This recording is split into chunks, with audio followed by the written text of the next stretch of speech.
6နာရီခွဲပဲရှိသေးတယ်အလုပ်7နာရီရောက်သွားဖို့လိုသေးတာပဲတရေလောက်ထက်အိတ်လိုက်အောင်မယ်စောက်ဖို့ခဏလေးမေးလိုက်တာ7နာရီထောင်ထိုးသွားပြီညကဟိုကောင်မကြောင့်လည်းအိတ်ရေးမဝဘူးအလုပ်အမြန်ပြေးမှစောက်ဘာစကားကလည်းမလာနိုင်တော့ဘူးအလုပ်နောက်ကျရတဲ့အထဲစောက်လောက်ကထက်ပြုတ်အောင်မယ်ဟေးအဖွားကြီးနင်ဆိုင်လာဖွင့်တာလားဆိုင်လာသိမ်းတာလားနင်လာတဲ့အချိန်ကိုလည်းကြည့်အောင်စက်ပတ် sorry ပါခ boss ကျမညအိတ်ရေးပြတ်ထားတော့နောက်ကျသွားတာပါခအေး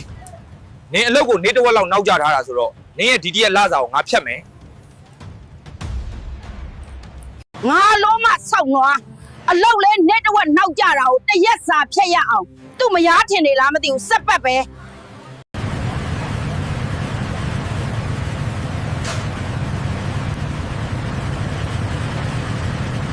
စောက်ပတ်ငါညာဟိုကောင်မကြောင့်အဲ့ရဲမဝေါ်တာနဲ့စောက်လုံးနောက်ကြပြီစောက်ကင်တွေပါတူးကုန်ပြီစက်ပတ်ပဲအလုပ်ပြုတ်တော့မှာပဲ